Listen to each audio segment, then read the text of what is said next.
Good morning. Welcome to Now You Know, and it's good to be back on the air. It's been a few months since we did our last show, and I think we've come back in a very good way. We've got a number of guests today, and we are going to be talking about trails and money to do trails. And so I'm going to kind of introduce folks from my far right on, and we have Branya Leckman from the Natural Resources Council of Maine, who's actually going to be speaking on the bond itself, which is coming right up.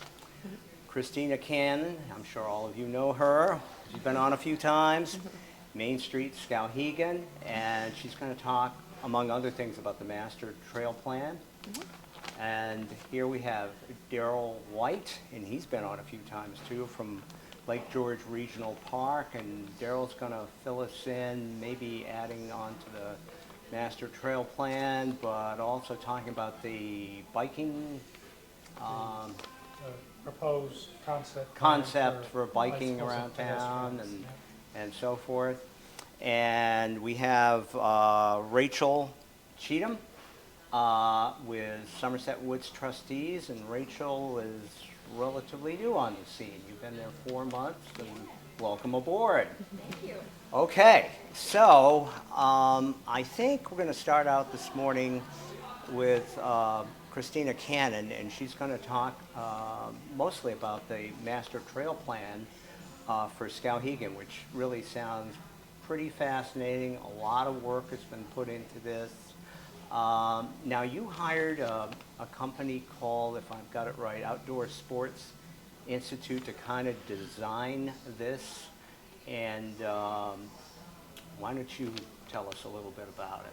So way back in 2015, 2016, we did a strategic planning process with members of the community here in Skowhegan and learned that our natural resources and outdoor recreation were really a priority for not only economic but community development here in Skowhegan. And so really our goal here at Main Street Skowhegan, but with other partners in the community that you'll hear from today, is community transformation through outdoor recreation. And so that includes a number of different infrastructure projects, but also some programming and some gear. So we're actually here in the gear library, also known as the Skowhegan Outdoors Base Camp, which John might get some B-roll of later. And you can drop in here at 65 Water Street in downtown Skowhegan and borrow gear for free. We also have AmeriCorps members who run free outdoor programming for our community members. And so we're excited to have probably about 3 activities a week, and people are able to come and join in on those activities for free as well. And so really we're trying to activate our community around outdoor recreation. And on top of that, we need some more outdoor rec infrastructure. So this is where the river park itself, so for all of you who saw the river park segment way back when, that project still is underway, where we're going to be adding enhanced whitewater to the river to kayak and surf in our downtown river gorge. But moreover, we're adding better access into the river as well, so people can get into the river and recreate no matter what your level of river recreation is. And with that, we're also planning for the downtown promenade as well. And so there's a great plan to add a boardwalk from the Old Mill Pub down to the municipal building, and then beyond that in future years. And then we get to trails. So trails are a major part of outdoor recreation all over the state of Maine and the country, and we're really excited about enhancing our trails here in Skowhegan. And so we have some great partners, and we worked with the Outdoor Sport Institute to develop the Trail Master Plan. So we got a grant from the Maine Community Foundation, and we hired OSI. And Steve Kasachek, who works for them, is great. He comes from the International Mountain Bike Association, and so he's got lots of trail building, trail design experience, and he worked with us for about a year to develop the Trail Master Plan. And we met with partners including Somerset Woods Trustees, Lake George Regional Park, Move More Kids, and others to really design the plan around our natural features, but also what we would like to see for Skowhegan's future. Now, was that enough info for you? It's a lot. Yeah, you got a lot in there.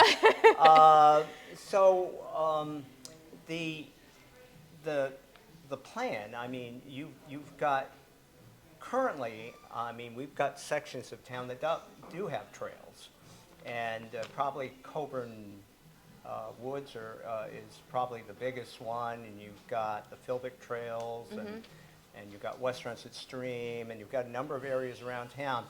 But those trails are kind of what we call primitive, and kind of it's like taking some of them like taking old logging roads and doing that. So and so with the master plan, you're trying to not only expand the number of trails that are around here, but also the quality, and also make them for different users.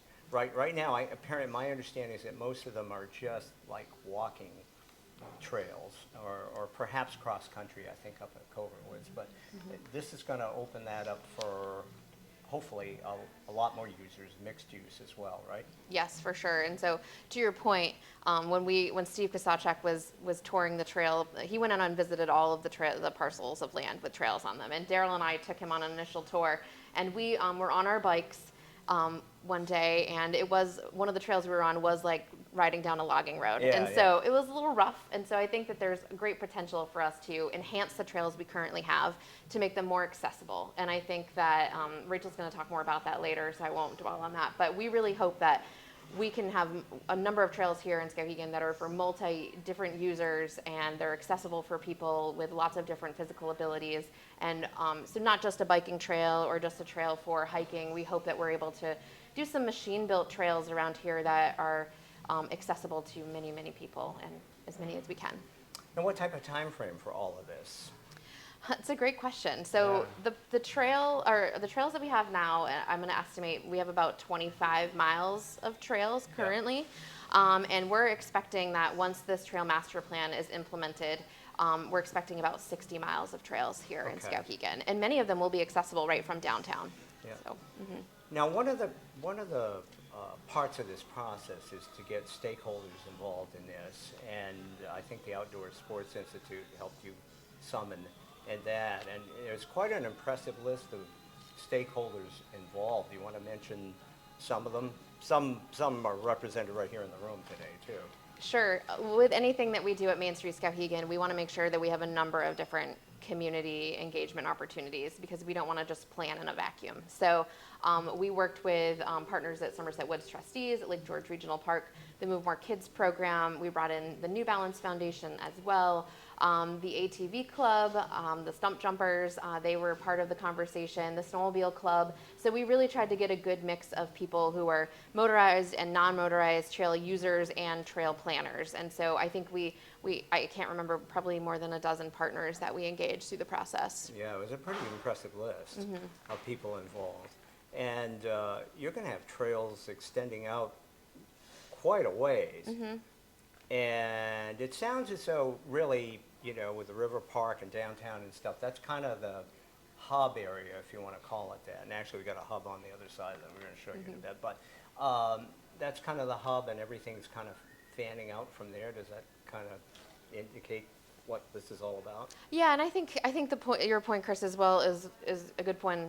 We are really excited about all of Skowhegan, but we do think that Skowhegan has a heart, and the heart is its downtown, and so the heart is really our river also. And so if we can plan things around our river, in fact, I'm going to throw this out there as maybe a first time the public has heard it, but I would love to see us change our downtown name from Downtown Skowhegan to the River District that incorporates the south side and the north side around outdoor recreation infrastructure. So you're going to see the Hub project later, which is part of the resiliency group, which we're involved in, and the town is as well. And Daryl's, I know, going to talk about bike and pedestrian connectivity through a little on-road network that is in the works. And so we're really excited about all of these different projects coming together, and really the hub is the downtown Skowhegan River District area.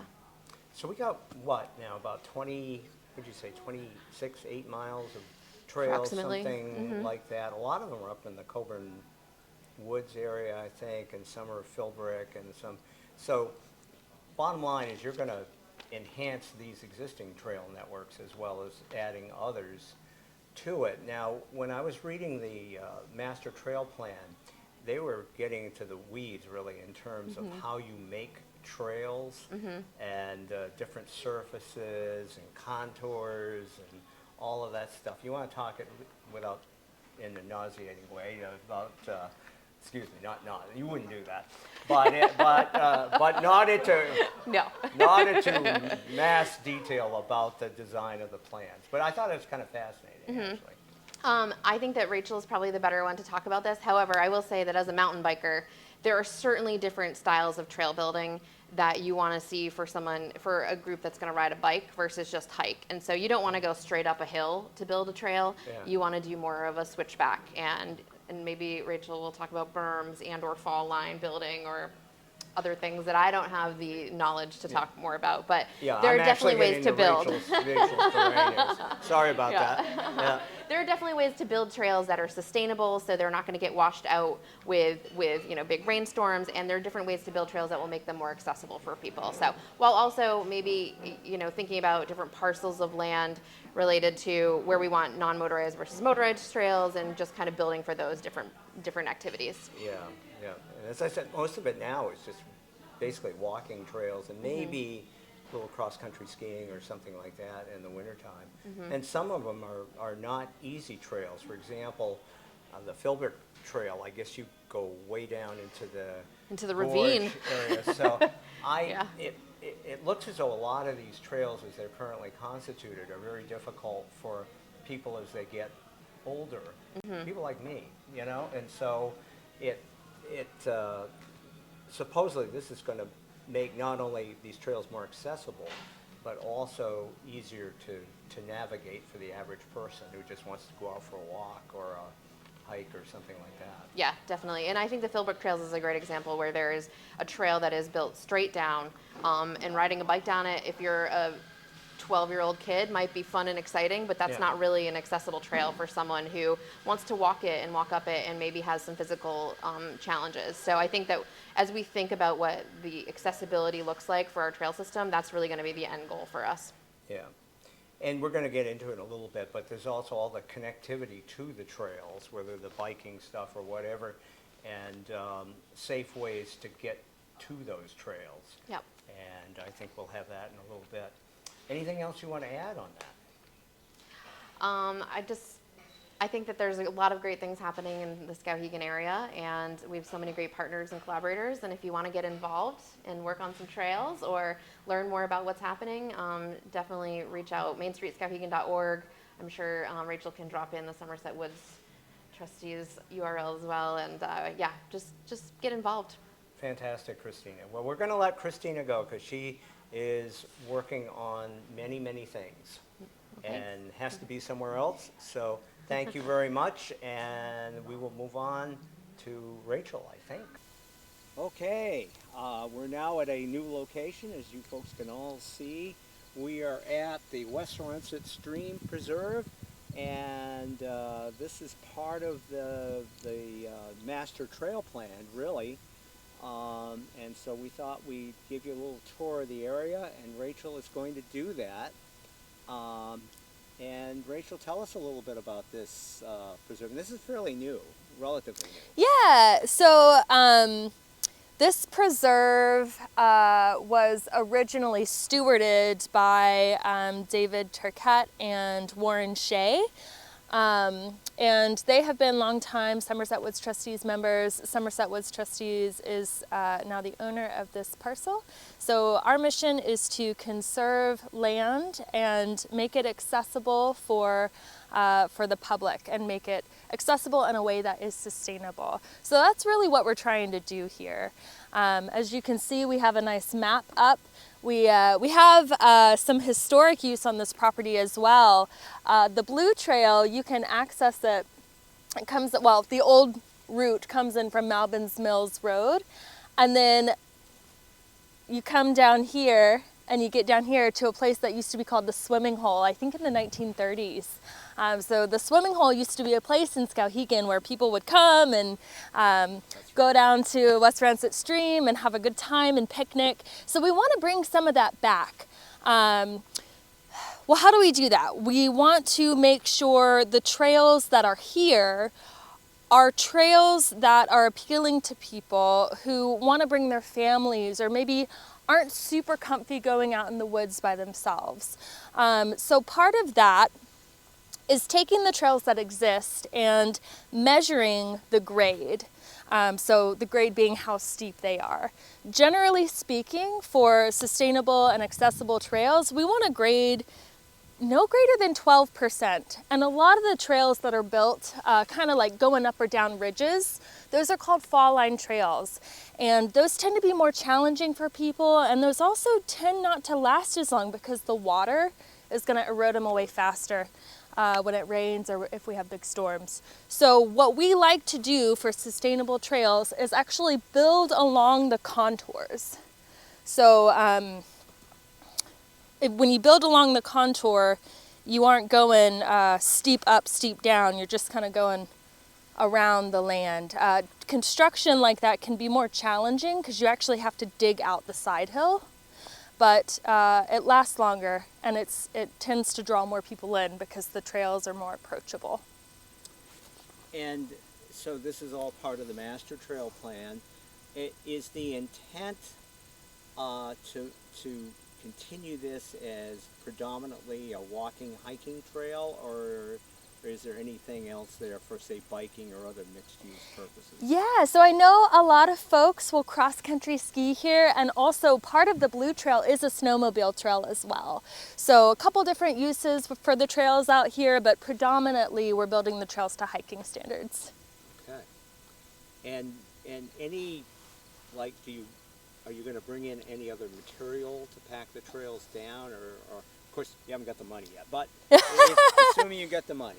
So if we get the money, and to be quite frank, we have actually already started executing here. So we have with volunteers, if you're interested in volunteering, please reach out to us, let us know. We're always looking for new volunteers.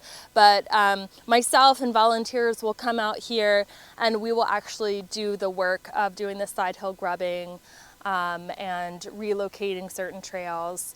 I don't know at this property, I don't know that we're trying to get any mechanized equipment out here or anything more technical than that. I think we're trying to keep it simple out here. Yeah. Does that answer your question?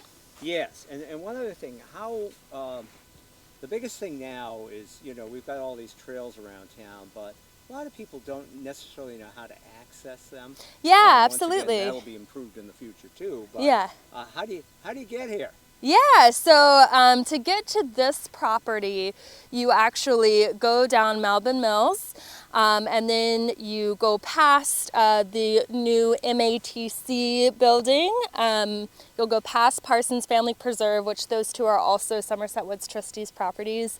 And then you'll get to a street called Timberview, or no, Robin Court. Robin Court. You'll get to Robin Court, take that turn, come down, and then turn onto Evergreen Drive. We're hoping to get a sign out there soon to direct people to the trails down this way. But that's part of why we're hoping to pass the main trails bond, because trails aren't as simple, especially not sustainable and accessible trails. They're not always as simple as putting a blaze up in the woods. If we're really trying to bring people out of town into nature, we have to think about what that looks like for different people from different walks of life. And to do that, we do have to have funding for things like signs, improved maps, if we do wind up using mechanized equipment or bringing materials in. So, I must say, forgot where I was going with that. That's okay. This kiosk actually is pretty nice. Yeah. Pretty straightforward. Gives you a pretty good description. Certainly a good start. We've got about 8 relocations on these trails planned already. 2 of them have been fully executed. So believe it or not, this map is already out of date. So that's another thing that the main trails bond would help with, is helping us get signage out at some of our other properties, improved maps, improved blazes and trail junction signs. So it's really clear how far you'll be walking, where you are. Hopefully we don't have folks getting lost out here, which I think has been the case in some of our existing trails like Coburn. Yeah. Yeah, and you sure have, just really quickly, Somerset Woods is really responsible for most of the existing trail network that's in this area. Actually, I would say it's been our wonderful, amazing land stewards and volunteers who are really the core of our operations. So Somerset Woods is able to, acquire different properties, but then it's really the people of Skowhegan who go out and make these parcels what they are, which is just amazing. How much mileage on these trails? Off the top of my head, let's see. I think I read somewhere around 1.5 miles or so. Yeah, it might be a little bit more. Yeah. Might be a little bit more. But again, with additional funding and additional volunteers, we can put more trails in here. One of the trails I'd like to see happen is coming up on this ridge. There's actually a lot of blueberries up there, some beautiful old hemlocks, and we'd love to put some picnic tables up there. Have it just be a really nice place for families to go. Well, why don't we take a quick walk on the trails and show you folks a little bit what this is like. Perfect. So one of the things with trail work is that you get a lot of growth. I just came in here and weed whacked this trail a couple weeks ago, but if you don't brush the trails regularly, they do tend to grow in. So you'll see that along this trail. So one of the things you'll see on our trails as well are these markers. These are called blazes. Blazes tend to be like 2 inches by 6 inches, and they're gonna let you know what trail you're on. Generally on our trails, we try and make sure you can see a blaze from one to the other. So from here, I can see my next blaze. I know the trail's gonna go that way.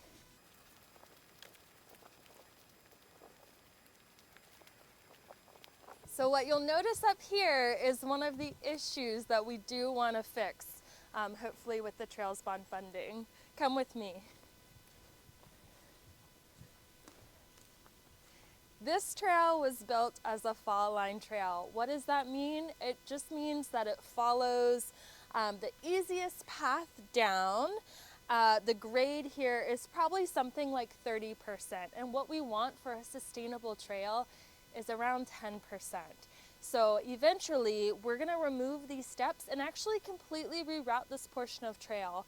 I've done some scouting already. You can kind of see some of the markers, some of the pink flagging in there, but ideally we're going to come around, follow the contour, and then come down, put a bridge in, something a little bit more wide and stronger than the plank that is over the water right now, which that's great and that works to get people out here, but we want to think broader scale, bigger picture. For folks who may not feel safe in the woods, or for folks who may not have great balance, that might not be something that they want to walk on. So those are some of the improvements we want to make. Let's go down the sketchy stairs. So here we're gonna probably come from that direction and go around rather than going straight up the hill. These steps are great, but unfortunately sustainable steps need to be at least 6 feet across, really banked into the land, and we want the step no higher than 6 inches. So that way it feels a little more doable for folks. So we're hoping to make that change in the future as well. Now we're up on the ridge. The ridge is a wonderful part. We want to keep this part because it's beautiful. You can see from both sides. You can observe nature. We have our blazes. But we want to get people up here in a way that's just a little bit easier. So oftentimes, especially after winter storms, we encounter blowdowns. How do we get blowdowns off trails? Volunteers come out here with chainsaws. And so you think about the labor involved in that. Could be another opportunity for support with the main Trails Bond. So here's a section where we've actually started implementation. The trail used to go straight up this way. We came out here, we still need to do some work. A couple blazes need to be fixed, a couple steps need to be installed on this turn, but you can see this trail is much more, or is much less graded than going straight up.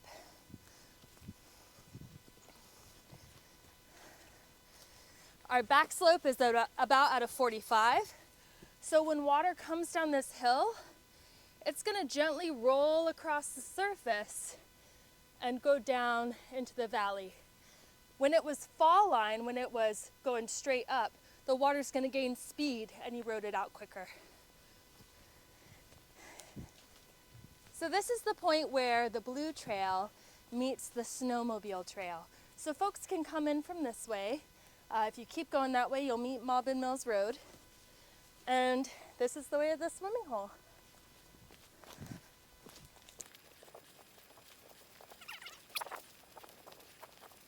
So in terms of trails, this is an old road, so it's graded pretty well most of the way down, which is nice. In terms of land conservation, on properties with trails and without trails even, is we mark invasive species. This was a honeysuckle that we came out and treated. And most people don't know actually that honeysuckle is an invasive species, but when invasives get out here, they take over the natural growth and they prevent native plants from growing. And so we want to make sure that they stay out of our woods as much as possible. Watch our episode with Anne.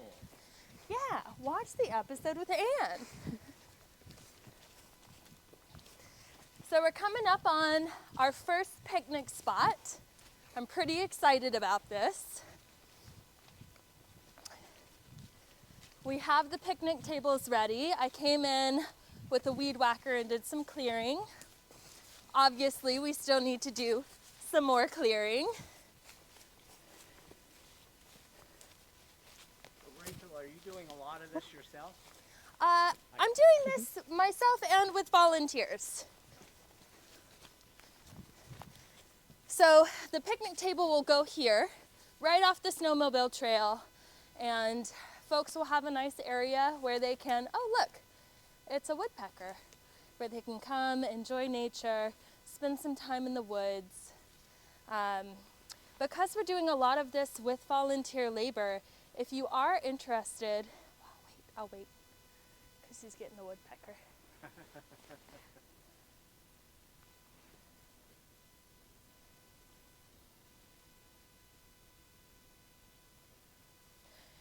So if you are interested in coming out and helping to make this a more family-oriented, accessible trail system, please reach out to me. My email address is rachel@somersetwoodstrustees.org. And we try and do at least 2 volunteer events on trails per month. So just reach out to me, let me know you're interested. Let's see, there was, oh yeah, you'll have to edit that out, sorry. So you might also be wondering how this relates back to base camp in downtown Skowhegan. Well, if you are new to hiking, maybe you want to have some hiking poles, or maybe you need to try out some boots, or maybe you want to snowshoe back here. Going to base camp is a place where you can rent or possibly buy those types of items. All of our trail maps are at base camp as well, so you can learn about different walks, and if we do have opportunities for programming, like maybe a walk with a naturalist, that would be on the event calendar at base camp as well. Okay, y'all want to keep going? Yeah. Okay. Yeah, you don't have a lot of time. I don't. No. Ah. So we're about to get down here to the floodplain. Floodplain, it's beautiful down there, but unfortunately, when we get big rains, it floods. So we had infrastructure and trails down there. We're gonna move them up a little bit to be more in the forest. So eventually the trail is gonna wrap around this way. The hiking trail is. The snowmobile trail is obviously gonna keep going down here. And this will now be an out and back to visit the swimming hole.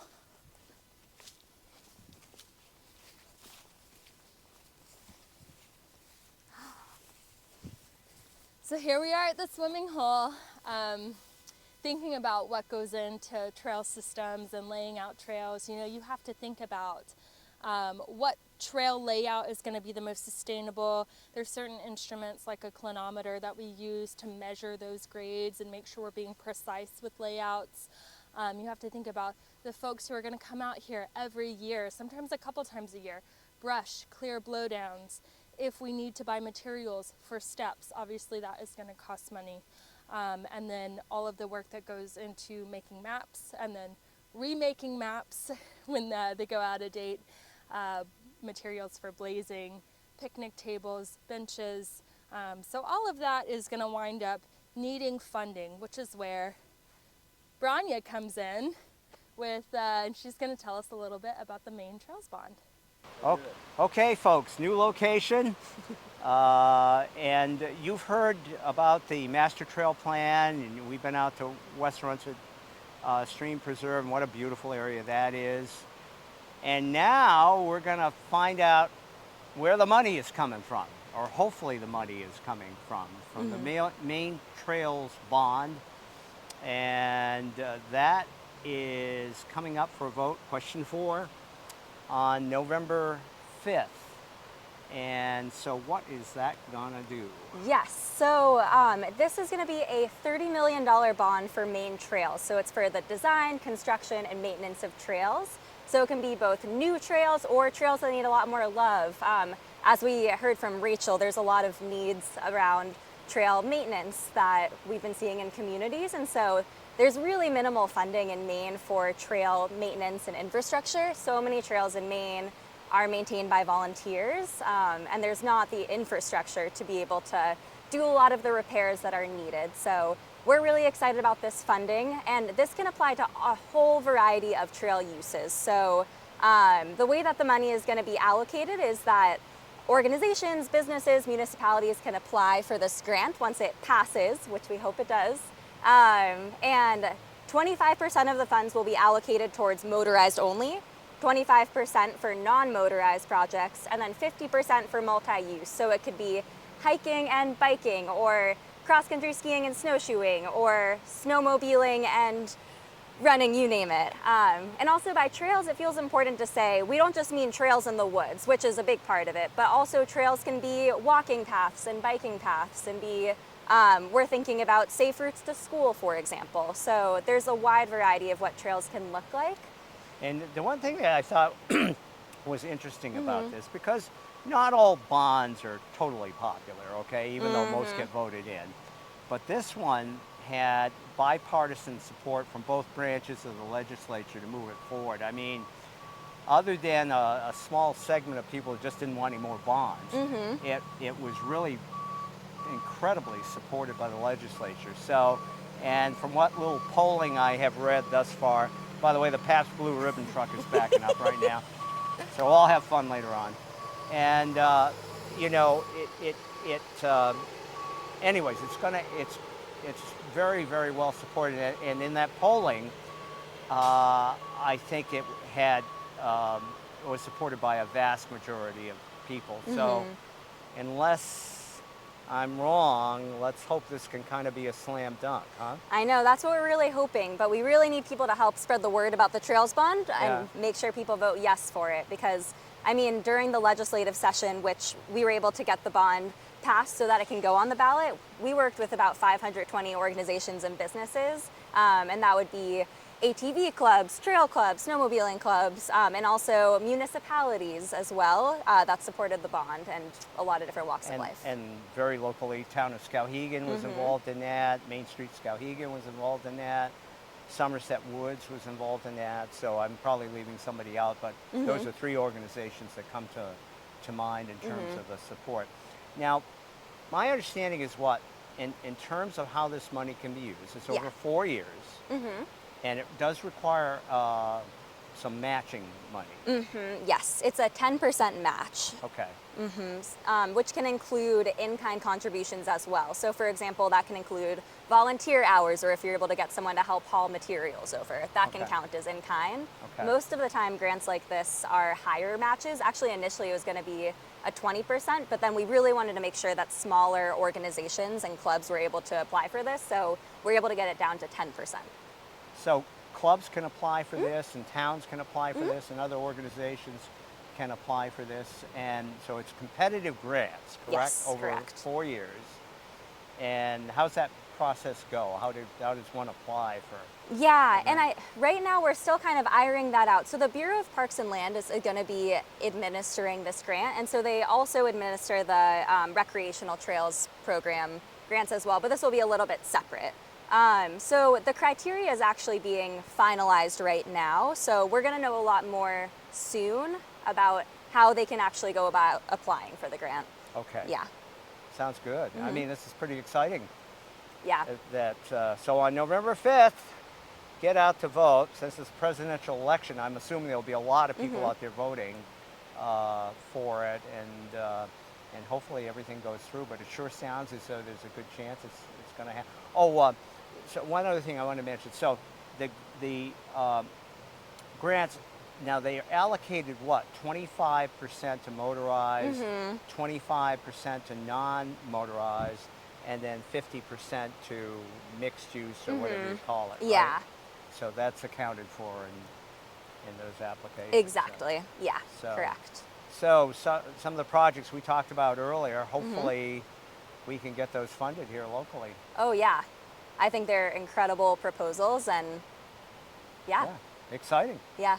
Okay, Branya, thank you very much. Branya Leckman from the Natural Resources Council. I suppose I should mention these again. We mentioned them in the beginning, but people tend to forget.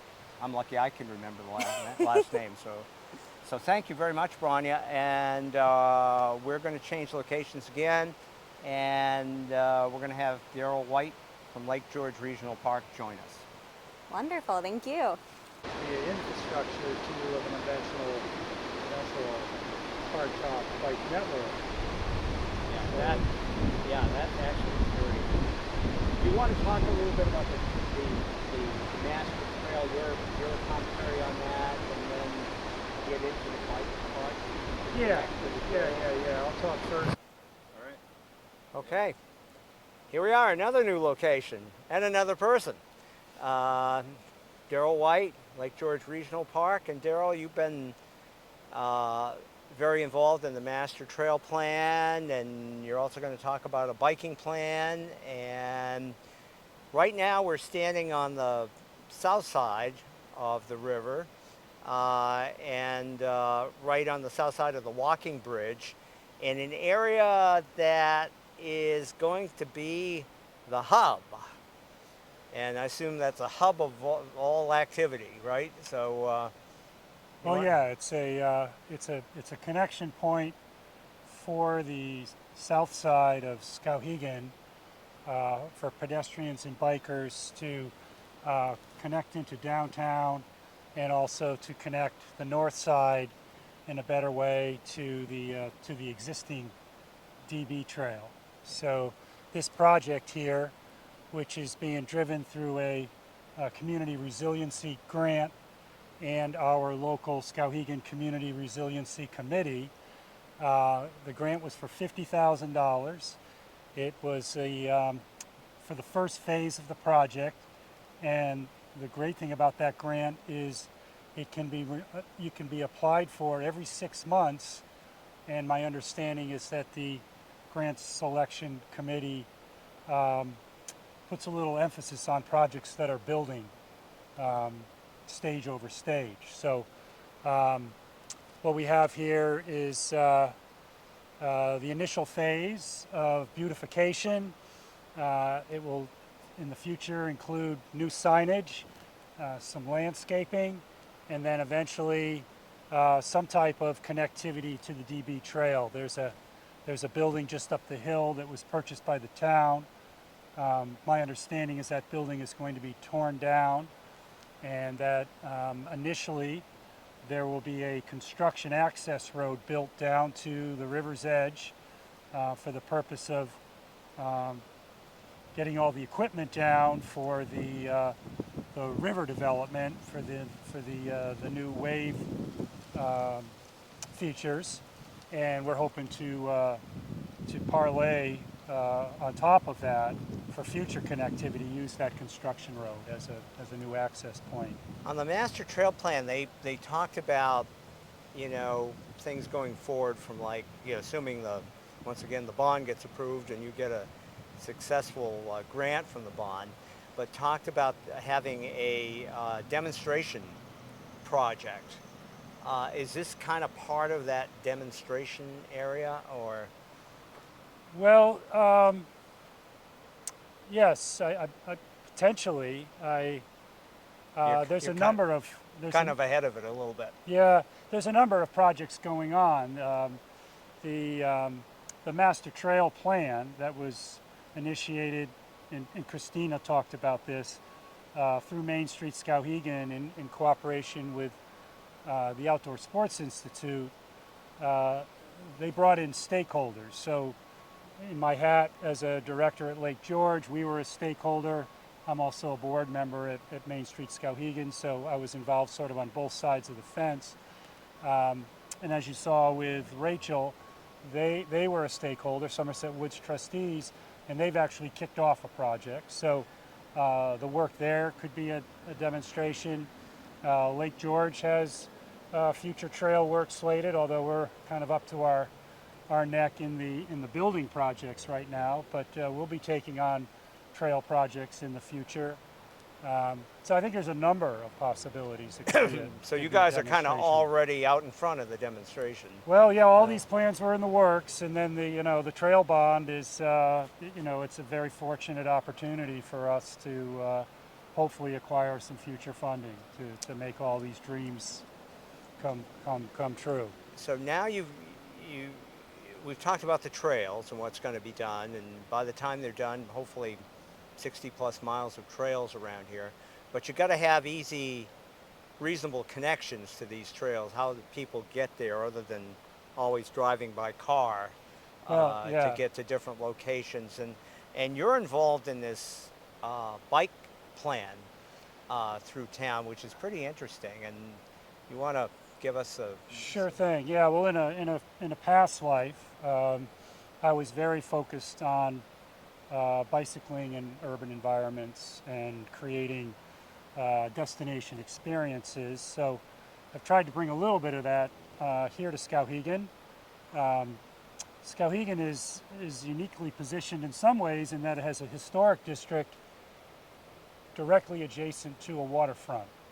And for both residents and visitors, those are two things that are typically very attractive. And our efforts at Main Street and with the town, have been centered around improving the quality of life downtown. And one of those things that actually improve quality of life is maybe de-emphasizing the priority of the automobile, slowing down that automobile traffic so that you can sit and enjoy and talk to one another in your downtown area. So, accessibility for pedestrians, accessibility for bicyclists can be a very, very important component in terms of reaching the goal of, improved quality of life in your community. Just as a note, to ride a bike from the riverfront here to the shopping center at Hannaford's Walmart is a very leisurely 12-minute bike ride. So, and another important point is through various studies, it's been identified that 14% of the residents in this area do not own cars. So, having another means of safe transportation that doesn't rely on the automobile, I think is a very viable goal here. So the plan that's been proposed, and it's very much in the concept phase, would be to connect points downtown, the riverfront, to schools, to major places of work, major shopping areas, and also to the trailheads. We're engaged in trying to promote some element of culture change here as a way to improve the community. And Main Street has embraced both local agriculture and outdoor recreation as a means to do that.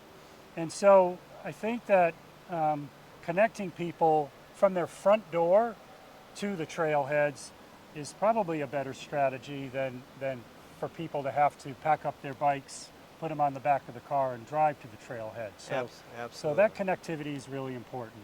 Well, and as part of this, I mean, safety is part of this too, and you've got protection barriers that would potentially be put up along this, as well as directional signs and so forth. But you also have, you're adding some beauty to the area as well, because you have what are called linear gardens. Well, that's just another proposed factor in the plan. And a beautification of your infrastructure and your downtown community certainly enhances the quality of life. So the proposal for the linear garden would be something that starts down here at the Hub project, connects with the Triangle Garden, and goes on up Court Street to Lawton, and then turns towards the new school project over on Heselton, and then circles back to Coburn Park.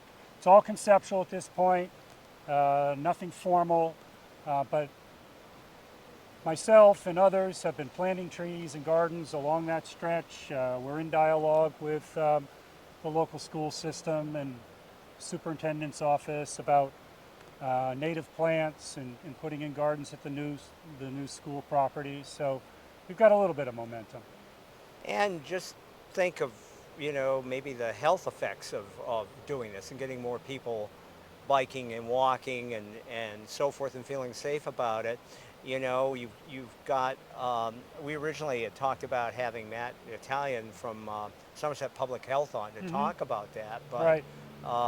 that's a strong part of this as well. Well, pride of place has been proven to have positive outcomes on mental health, right? And then, of course, if you have a walking, biking community, you're kind of exercising by default. So all of that's great. And again, or if I didn't mention, the focus on youth is really important. And my experience is that, bicycling is just one of those things that kids do. It's just an organic way for them to get out and about, and kids love that first step of freedom that you get on a bicycle and you just go and you meet up with your friends. So, there's a lot of opportunities there. So we got to, and hopefully that bond issue gets approved, and Bronya's going to make sure it does. And then there'll be some money to do this, and hopefully the area can win a grant or two to make all this happen. So that would be very nice. Anything else you want to mention, Daryl? No, just, thanks for the opportunity to talk about this. There's, as we've talked about, there's a lot of wheels in motion, and a lot of things are obviously still to be determined. Our approach to this, all of this development, has been to engage with the community. So we go through a process of kind of focusing in on what we'd like to do, and then we bring in experts like a professional design team, and then they put together renderings, which then can be used for public presentation. And then we'll conduct what we call a charrette, and we invite the community to come down, and they take a look at some of the things we're thinking about, and then we solicit feedback from the public. Very good, yeah. And I've been there before. When you start talking about cars and bikes and all of these things, you'll have different perspectives. So it's important to engage the community in working through that process. Okay, well, thank you very much, Daryl. We have one more leg of the show. We're going to talk with Doug Dickerson from the ATV group, Kennebec ATV, and Doug's going to give us the motorized perspective, I guess, on trails. So that's the final piece, and we'll be at that shortly. Thank you very much. Thank you. Bye.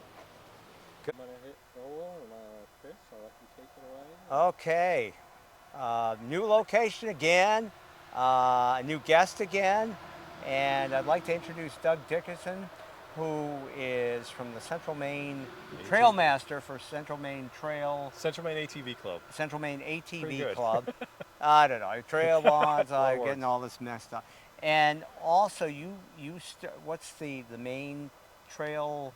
Maine ATV Coalition. Maine ATV Coalition. Yeah, and president of that. president of that. So you're a busy guy. I wear a lot of hats. And here we are interviewing him, and before the interview today, he was out creating a new piece of trail system. That's correct. And we're located, just so you know, we're located just off in Route 139, Norwich Walk, next to Juicy J's restaurant. Eatery. I think they call it an eatery now. Eatery. Yeah. It started out, it looks as though a lemonade stand and expanded into many other things, but it's quite a location. Yeah. And that's now part of your ATV network. That's correct. Yep. So tell us a little bit about what's been going on. So we got a hold of Jason Campbell is this guy's name, that he was a landowner who was interested in having business ATVs and snowmobiles, motorized community, coming to his establishment. And so what we did is we kind of capitalized on his enthusiasm for having a trail that cuts through to the big Kennebec Valley Trail, because that's been a huge boom for our area here in Fairfield and Norwich Walk. So we basically have found a new way to connect the Waterville Road, which is here in Norwich Walk, over to the Kennebec Valley Trail, which is kind of behind us now. So that's what we've been doing this morning, is putting the signs up. We're getting ready to open a brand new trail, which is kind of exciting because we tend to lose more trails than we have opened. So this is exciting. We're going to be able to bring a lot of folks who are out riding, trying to enjoy themselves, over to this establishment. We've got Bigelow Hill Brewing is also over here, and the Madhouse Grill. Plus we have a park and ride at the Antique Tractor Club. So we've got a lot going on over in this section, and we're pretty excited to have it open. Well, the Bigelow Hill Road was just a very recent It was. connection. Yes. And so basically now you can go to all these eateries and drink places. And by the way, don't ride your ATV and drink too Don't much, drink and okay? drive. Don't drink and drive. Same rules apply as So, the vehicle. That's right. So have a beer or so at Bigelow Brewing, but don't overdo it. And this is a collaboration between the Norwich Walk Sportsmen's Association, the Central Maine ATV Club, and the Skowhegan Stump Jumpers. Yes. We're all clubs in the local area. The Skowhegan Stump Jumpers are really getting on the scene now. They're just starting to open some trails up, so it's exciting to see a little bit of growth in this area. And you folks maybe might be a beneficiary of what is the Maine Trail Bond, which we have been talking about earlier in the That's correct. show. They have 25% of that $30 million bond is supposed to be dedicated to mechanized Right. outdoor activity, which would include both the ATVs and snowmobiles. Yep.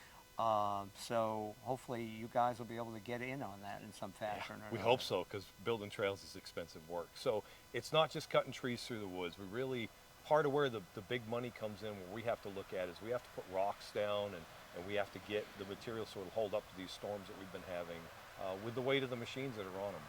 And interesting note as well is that most of our trails are multi-use. So we have, yes, we have ATVs that go on them, we have dirt bikes that go on them, but we also allow horseback riding, hiking, biking, walking, pretty much whatever you want to do. If you can utilize that, we're all for it.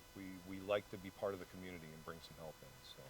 And you're tied into the Kennebec Trail system that now runs from Oakland all the way up to That's Bingham. Correct, yes. And all connected together, and it's been amazing what has happened along some of the old railroad routes. I know in Norwich Walk they've completely redone that That's right. old railroad bridge, Yep. And I know up in North Anson the same thing. There's two up that way. that Yeah, we've done, and yep. two up that way. And how'd that all start, by the way? Oh, That was, jeez. I don't know the whole backstory. So it's been years in the making. The state was working with Pan Am back in the day to try to purchase the rail bed, and then finally, as Pan Am was turning over to CSX, they finally were able to get the deal to purchase this section of rail bed, which I think was between 26 and 30 miles, somewhere in there, of rail bed. And then they hired a contractor to come in and go through from one end to the other, rip up all the rail, rip up all the ties. All that was recycled, and that money was turned back into the program as part of the contract as well. So but where was some of the funding? Because they spent some bucks. the doing off-road these recreational program for the state of Maine is the ones who really put the most effort and the most finances into it. Brian Bronson and the office of the state. Well, it's pretty amazing because that's really created a huge network of trails running all the way up from Oakland to Bingham, and it's got to be, and it's still early on in the game, but it's got to be enhancing any businesses that are on that Absolutely. route. Absolutely. Ask the six-penny jug. I was actually They're full thinking all of, the time. The six-penny jug loves it. And we're hoping to bring the same thing here once this catches on. So, and I think people are always excited to get out there and see something new. I mean, a new trail is exciting. That's going to bring people on their own. And to have businesses on the other end of that, people want a destination. Want to go somewhere and do something. So, and it's great. We have, all ages are riding now. You've got everything from senior citizens down to families and their side-by-sides that are out having a good time. And they spend money while they're at it. So it's a good economic impact. yeah. Are most of these trails, they're gravel or No, dirt or... This is uncommon to see it this nice. Yeah. You'll see this on the rail beds and things like that. But most of our trails, at least in this area, are mostly wooded. We're working on improving them to get them so they won't wash away. They won't have impact from the heavy machines and things like that. You'll see a lot of wood trails in this area on the side trails. So snowmobiles using these in the wintertime? We share most of our trails with snowmobile clubs as well, yes. Yeah. Okay, and are they involved in the maintenance aspect of it? Absolutely. Typically, the snowmobile side helps with the bridges, the culverts, the ditching, the brushing, and then the ATV side focuses mostly on the dirt. Because the snowmobiles don't care as much about the dirt because No. they just push snow on it and groom it. So That's right. so we have to deal directly with the earth. So bottom line is these are potentially year-round usages. Yes, just about. We'll have to shut down. Spring Typically, mud we'll season. shut down for a couple of months in between hunting season, basically, and when snowmobiles open up, and then again in mud season. Typically, we usually open around the middle of May. We try to hit Memorial Day weekend every year to open by then. So. More and more I'm seeing these little tiny green signs saying ATV use or whatever. Right. And talking about that. So those are kind of going up all over the place. They're now on the That's exciting. Bigelow Hill Road, and Yep. I've noticed a number of them over in the Norwich Walk area. And, That's true. and so forth. How is it working out with, of course, now you're going on to some paved roads and so forth with other vehicular traffic. How has that, safety-wise, been working out thus far? We really haven't had that many problems to report. If you talk to the police and the wardens, you won't find that there's many problems as far as casualties or even accidents are concerned. Most people are pretty respectful when they're on the roads traveling. There's still the 1% that do things they shouldn't do. It's the same with our trails too. They go where they shouldn't go. So, but we work with the towns, and the towns are the ones that allow us access on the roads. We usually are required to post signs that say an access, and we usually put a speed limit there to keep them going a little slower than normal traffic. And when we get to big roads that are highways and state-owned roads, we have to work with the Department of Transportation to get those approved. And that's quite a process to have happen. So. I've noticed the miles per hour signs on the Bigelow Hill Road, 25 miles an hour for maximum speed limit. How is it, when it gets dark? Are they allowed to? I think they have a curfew as well for Norwich or for Skowhegan side. I want to say there's a curfew there. I was thinking that was the case too, Yep, that and they could not be out after dark. Yeah, and there's some places that do it. Usually it'd be like 9 p.m. or something like that. Dark doesn't necessarily factor in a lot, especially when it gets dark at 4:30, which is coming. Yeah. But typically there's a lot. I know Greenville has some curfew dates, and there's places when you get into the areas that you're going to disturb people at night that, we do have curfews up, and we try to clearly post it. And when we hope people are respectful of it, because if not, that's how we lose the trails. All of you folks volunteers? Yes, 100%. Yeah. We pay nothing for all the work we do. So, for example, Fairfield, how many of you are doing the work? A few. There's a handful. Like any other organization I've ever been in. Yeah. Yep. There's a handful. Yeah. And there's a difference between. The clubs need help. They need officers to help run the club as far as the administrative side, because that takes a lot of burden. And we've got people that are doing a great job in Fairfield on that. And then you've got the side that needs to do the trail work and the brushing and the maintenance and all of that. So it's multifaceted.